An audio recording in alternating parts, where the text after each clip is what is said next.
Hello, all. Very good afternoon. Welcome to a Goa MuleSoft meetup. I know this is afternoon time, but yeah.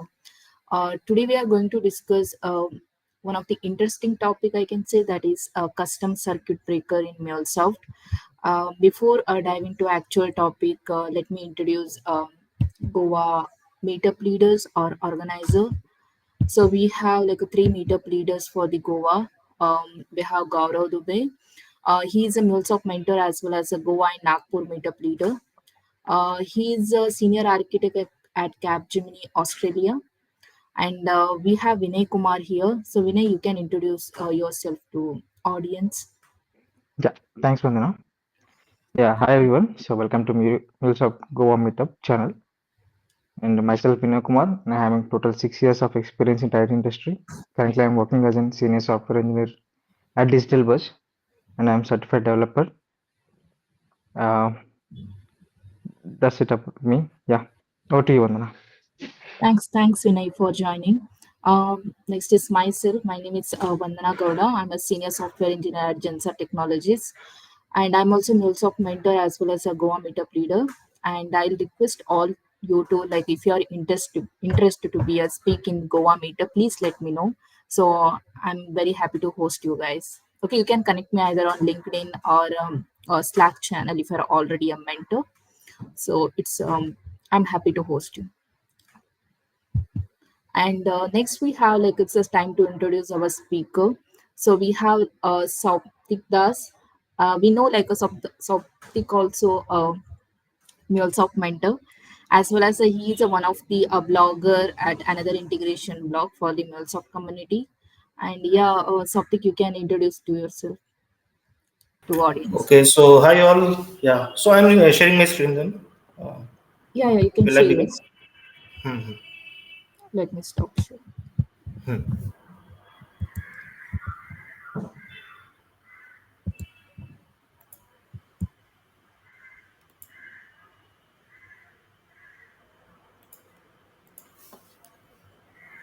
Yeah, we are able to see your So I screen. think yeah.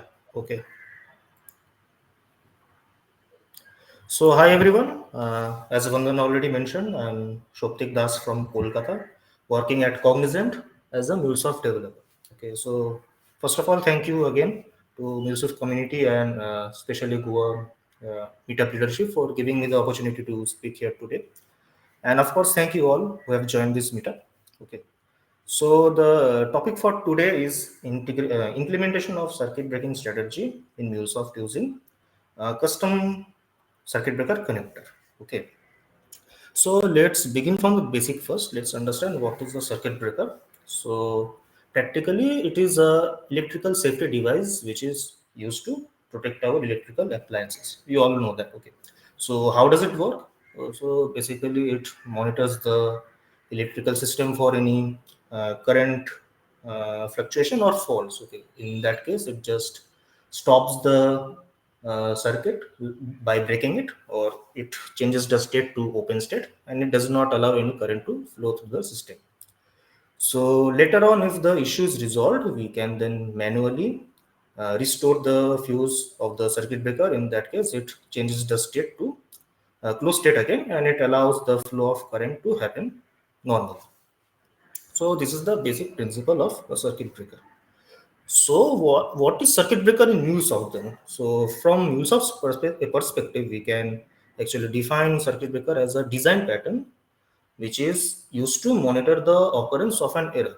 Okay, so if the error count matches the total error threshold within a particular span of time, in that case, it stops the application from processing any more request. Later on, if the open circuit duration or the time for which the circuit should remain open has passed, after that the application or the circuit breaker tells the application you can start the processing again, like normal, normal state. Okay. So this is the basic definition of MuleSoft from you can say of a circuit breaker from MuleSoft's perspective. So now let's understand why is it useful in MuleSoft using a scenario. So it will be clear then. So let's suppose we have a SAPI level application which is polling let's say 2000 data from a database, and using batch process, it is converting the data to a particular format. So for that, it is also maybe calling some backend services. So let's suppose the backend services fail for any reason. So what will happen in that scenario? All the 2000 data will now get failed. Okay. So, but the problem is that not just the current batch process, but also the future batch process will also fail as a result. Okay. So at the end of the day, we will have thousands and thousands of data which is marked as failure, which we have to reprocess again. Along with that, we will also have plenty of error logs in the application, and also a lot of issues will come. Okay, so this will result in a lot of effort and resource loss while reprocessing the data. But if we had this something like the circuit breaking strategy implemented in our application, it could have saved a lot of effort. Let's say, for example, if we have configured the circuit breaker to stop the application from processing any request after it had, let's say, encountered 200 error counts within a span of 1 hour, then everything could have been averted. Okay, so this is a basic example of how we could have used the circuit breaking strategy in our application to make it much more resilient. So we have learned what is circuit breaker and why we should use that in our application. Let's now understand how can we implement that in our application. So we have two main processes. So one is the circuit breaker policy is also available, and also we have the custom connectors and normal connectors, okay, for implementing this circuit breaking strategy. So today we will talk about the circuit breaker connectors only, because it is very efficient and it does not require any additional licensing and all. Okay. So the connector which we should use in our application should provide some features. Okay. So first of all, it should be easily implementable, which means that we should not do major code changes for implementing that in our application. Secondly, it should provide some useful features as well. Like for example, the circuit breaker should work automatically. Okay. For example, if the circuit should be switched to open state, it should do it automatically, and also it should provide a scope for manual intervention also, like resetting the circuit breaker manually in case of some issues is arrives. Okay. And last, it should allow the developer to build their own strategies. Okay, so it should not restrain the developer in any case. So, in other words, the application should not be built revolving around the circuit breaker. It should be the other way around. Okay. So now let's come to the custom connector module. The circuit breaker module which we are about to use offers the same features which I just mentioned, and additionally it also uses another thing which is called property file for persistent state storage. Okay, so what does this mean? So basically all the circuit breaker connectors especially which are used can be distinguished based on the process it uses to store the state data. Okay, some connectors use in-memory storage. So, but in that case, the data is not persistent.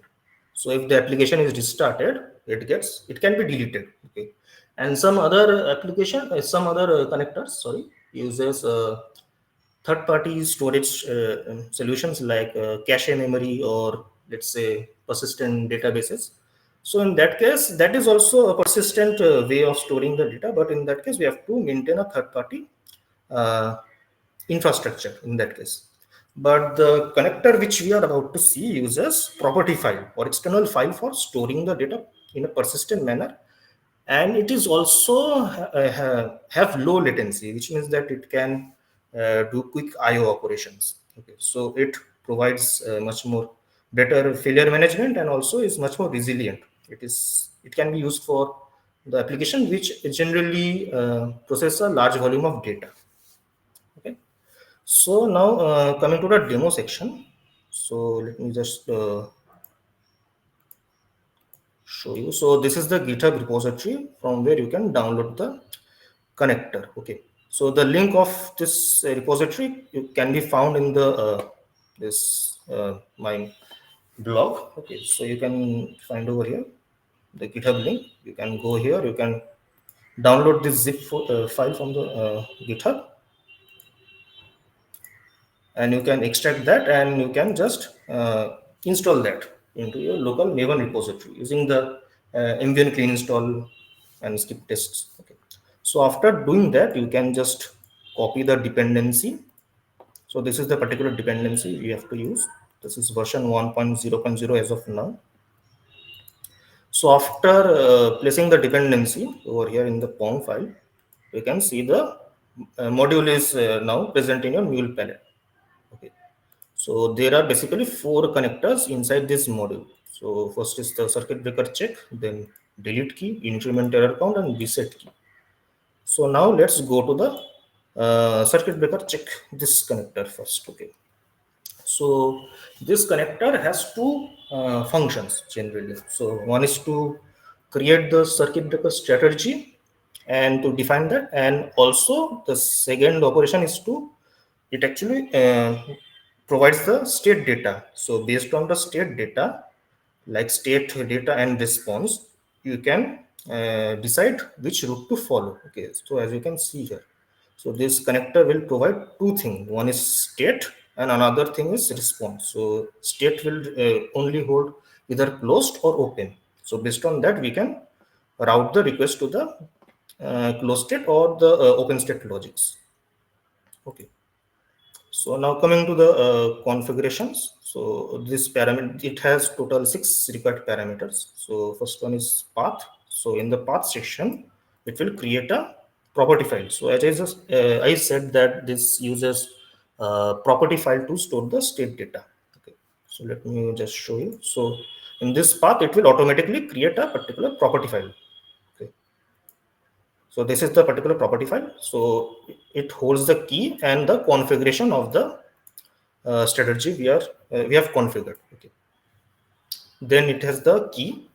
So the key should be unique for all strategies. So for example, say your application may contain more than one circuit breaking strategy, so each of the strategy will be defined by a particular key. It should be unique. Okay, so then we have the maximum error count. As of now we have given 3. Then the time unit, so there are some options which you can choose from. So as of now I have selected minutes only. Sautik, we have a Yes. question. Yeah. Yeah, Hi, can you Okay, Swaptik. yeah. ask? Yeah. So this file that you are creating, okay. So if it is a on-premise, so that would it work. But what happens if I deploy my application onto a cloud hub? Yeah, in Cloud Hub also, I think there is the main root directory is OPT, right? So inside that, it will, you can pass that particular path and it will generate the file over there. So you can access Means, the location there. Okay. but it So for wouldn't example, allow, right? But would the application, because MuleSoft usually doesn't allow accessing the root directory, right? Means what exactly would be the path? For example, if for a cloud hub application, if you are using, what can be the hmm, path? no, you can create the OPT file because I don't think it does not allow to use it. So from a new application, you can actually access the file using OPT, right?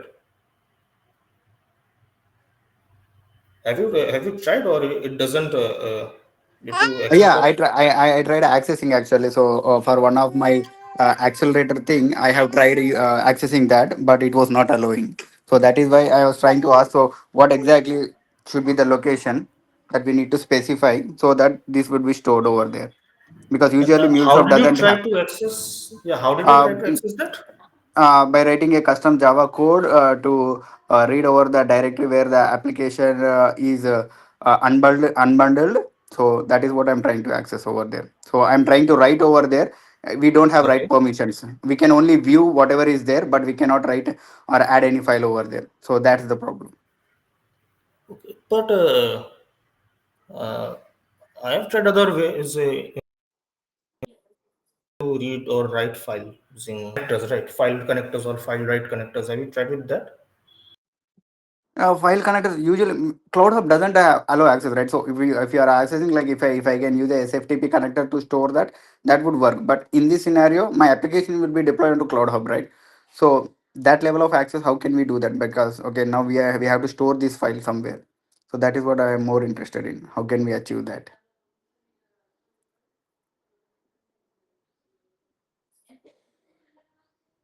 Yeah, please go ahead. Please go ahead with that. Okay. I don't want to disturb. Yeah, we can discuss at the end of the call, but I just want to ask Sure. this. Yeah. Yeah, sure. Okay. Because object store is also like that only. If you select the persistent object store, so it also actually, in other words, it create a uh, storage location in your cloud hub location only. Okay. Yeah, So if it internally creates by default, but here explicitly we are mentioning the path. So that is why, because object store is a connector that is uh, defined by MuleSoft. So internally it uses, because it does have that access, but here explicitly we are mentioning the path, right? So that is what I want to know the actually. yeah, So actually this is created directly via the this connector only. You're not actually creating it manually. So, okay, so the connector is internally creating a property file over the location. okay. Okay, we can connect after the Yeah, call yeah, then. sure, sure, sure, sure. Hmm. Yeah, Okay, so any more questions? yeah, that's it. Please go ahead. Yeah. Okay. Okay, so as I was saying that the time unit is here and the open circuit duration 3. Okay, so which means that if the circuit breaker is stripped to open circuit, it will remain in open state for approximately for 3 minutes. Okay, and at last we have the time to reset option. So using this value, so actually time to reset means that within this time the application should reach three error count in order to trip to open circuit. Okay, so this is actually the total monitoring time span. So within which the error count should reach 3 minutes in order to open the circuit. Okay, so this is the properties for circuit breaker check connector. So as the name suggests, we have to mention the path and key also. It should be same as of the circuit breaker check connector.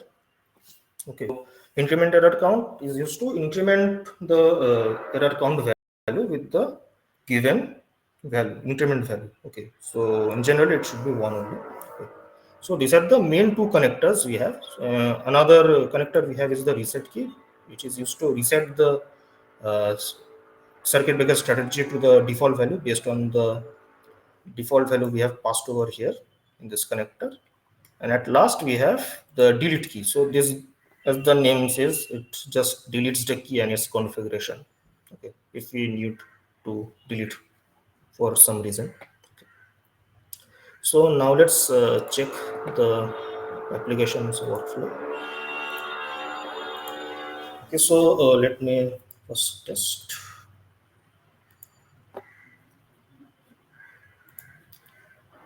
So let's see what the payload returns. So it returns response and state. So the response is continuing normal execution because it is in closed state. Okay. So first of all, it is now going to the closed state. So in closed state, the logic is such that first it will fetch some data from a database, and while requesting, it will get failed. Okay. Let's see what happens there. Okay. So it got failed. Now it will go to the error handler, and the increment count will increase the value by 1. And one thing of increment error count is that it will also return a value which is remaining error count. Okay, so how many value I have left with error count I have left. Okay, so you can use this remaining value to actually send the alert system to the dedicated team to notify them that there is no more error count left. So from the next process onward, it will be in open circuit and it will not process anything. Okay. So this is the second time I am requesting. It is still in closed state because the maximum error count is 3. Okay, so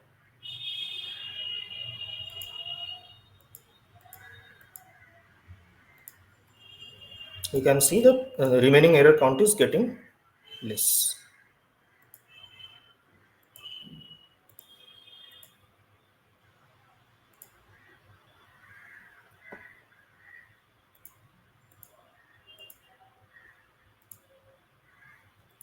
So the remaining error count now is 0. Okay, so according to logic, now it will send the alert to the team via mail. Okay.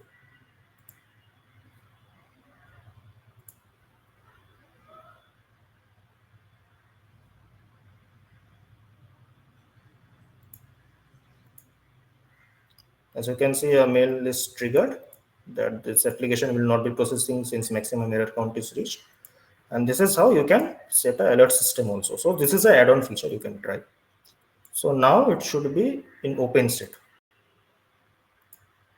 Okay, so execution is stopped for this, and this is the remaining time duration, after which it will continue processing again. So the state is now open, and in open state you can either just log the response, or you can just store that data for future reprocessing and all according to your need. Okay.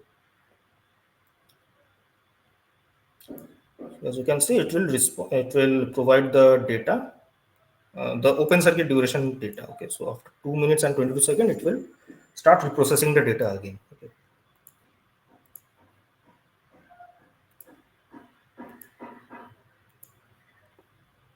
You can see, so after this particular time, it will start processing. Okay. So let's wait until then. Okay, so now we can try the reset. Okay, so if we use the reset, so it will immediately reset the value back to the close state. So now let's try that.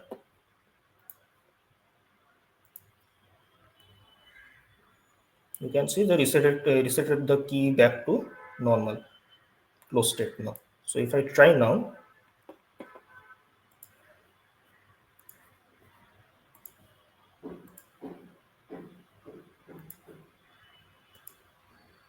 okay, so it has been resetted back to the normal state, and it is now reprocess the data once more.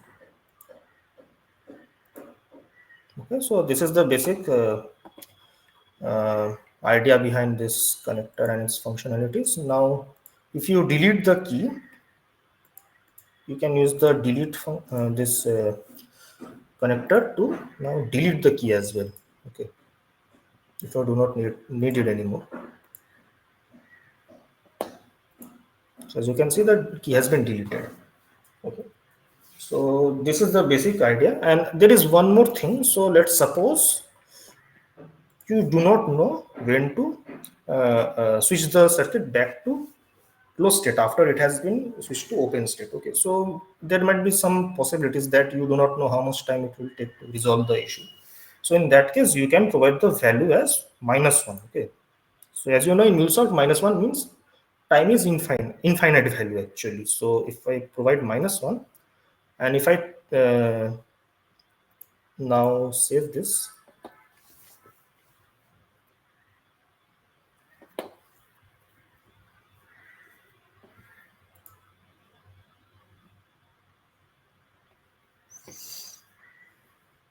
are there any questions right now?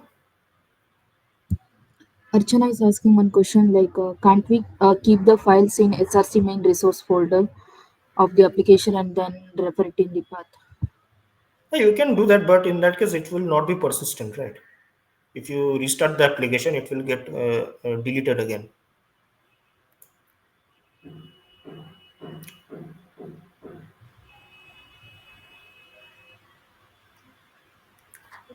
Yeah, and Thoptik, one more question. Like, see, so for point-to-point integrations where we expect a immediate response, so in that case, how does this work? Like, when the circuit breaker is in closed status, what kind of error message would be thrown back to the user, like to the consuming applications?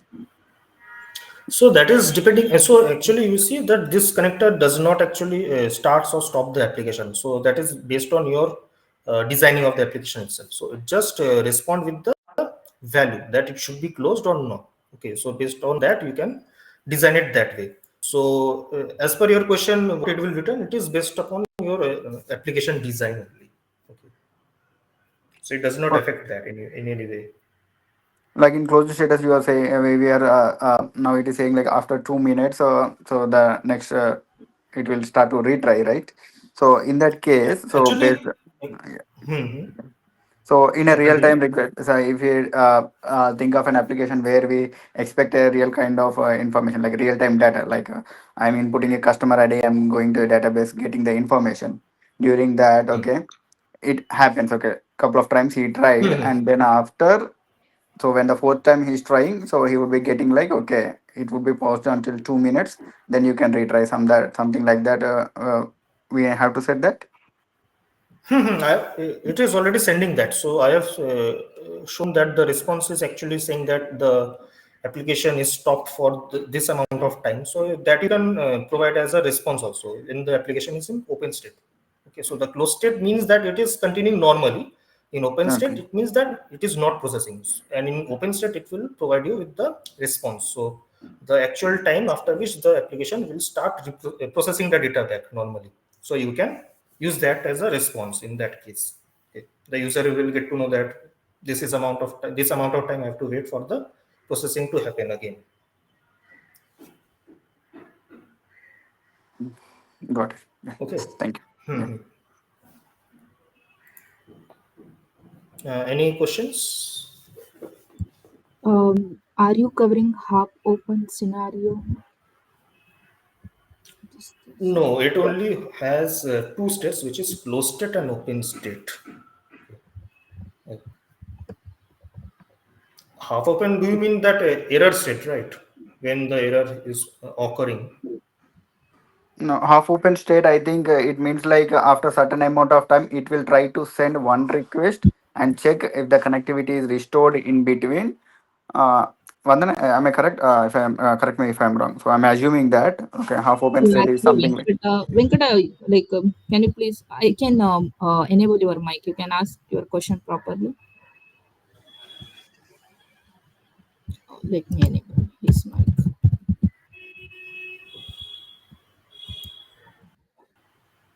Yeah, whatever he said is correct. It will test one message. If it is message is succeeded, it will process. Otherwise, it will stop with that message itself. No, as of now, it is either closed state or open state. So Okay. after the open circuit duration is passed, only then it will start processing again. And if it again faces the error, and it will again try with the given error count. So if it again three maximum error count values, in that case, it will again revert back to the open state. Okay, it will stop processing again for the this amount of time, open circuit duration amount of time. Okay. So, okay, so in this scenario, as I have given minus, so is there any more question? No, sir. Okay, so if I give minus one in this scenario, it will not change the open state to closed state again. Okay, so as I said, this is actually required when you actually do not know when to restart the application. Okay, so you want the application to remain so open or not processed until you have manually resetted the circuit breaker back to closed state again. Okay, so let's try this again.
Okay, so as you can see that this time it has not returned any open circuit duration, so that duration is now not present. So it will remain in open state until and unless I manually reset uh, the circuit breaker back again. Okay, so in that case I can just reset the value by calling this connector again.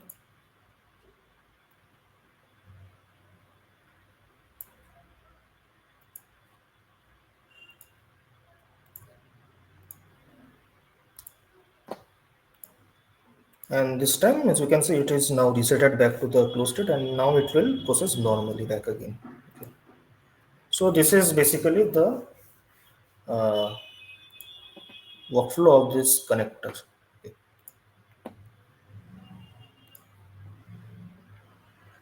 So any questions at last? What is the time to reset? S- Like, what's the time to reset? Yeah. Yeah, so yeah, okay. So the time to reset is actually the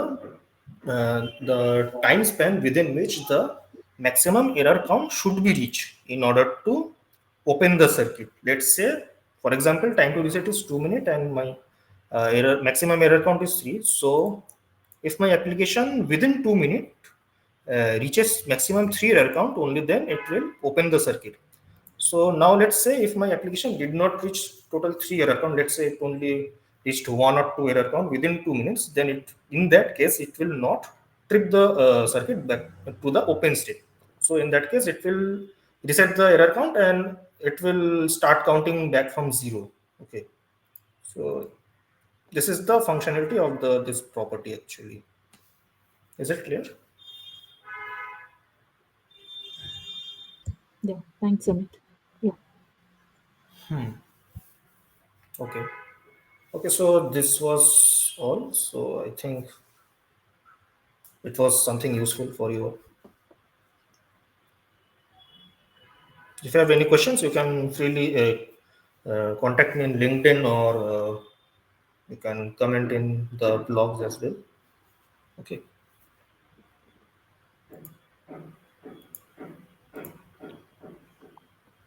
Hmm. Okay. So anything for the QA now? Anyone have any questions now?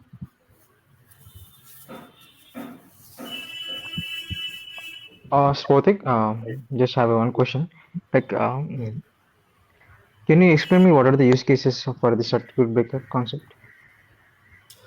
Okay. So the as the name suggests that whenever our application uh, processes large volume data, so let's say thousands or 2,000 data is being processed. So in that case, if some backend service fails like that, so in that case all the data will also get filled, right? So there is no safety for that. So this circuit breaker will actually monitor the application for any such scenarios. So let's say if it monitors 200 or 300 errors, so in that case it will stop the processing from happening any longer. Okay.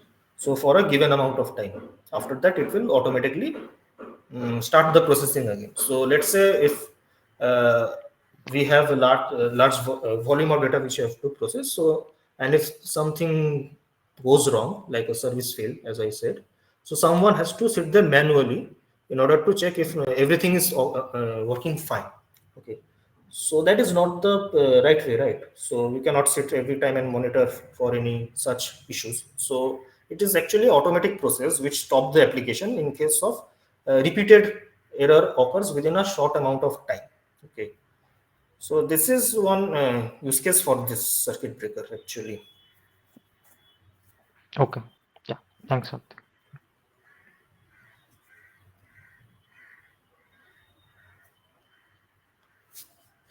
Okay. So any questions? Any more questions?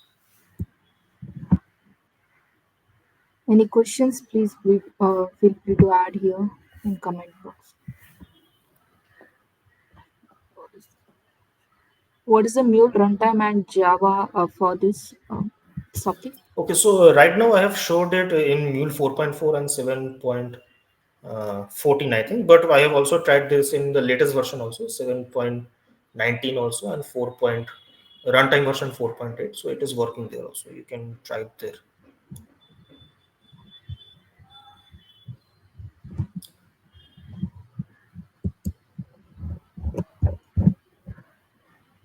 Okay, thank you. Any more questions or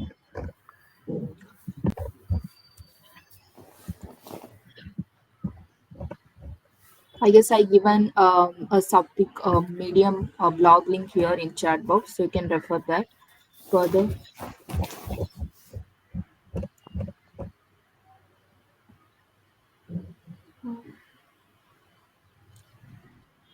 If you have any question, please let us know. Otherwise, we can wrap up this session.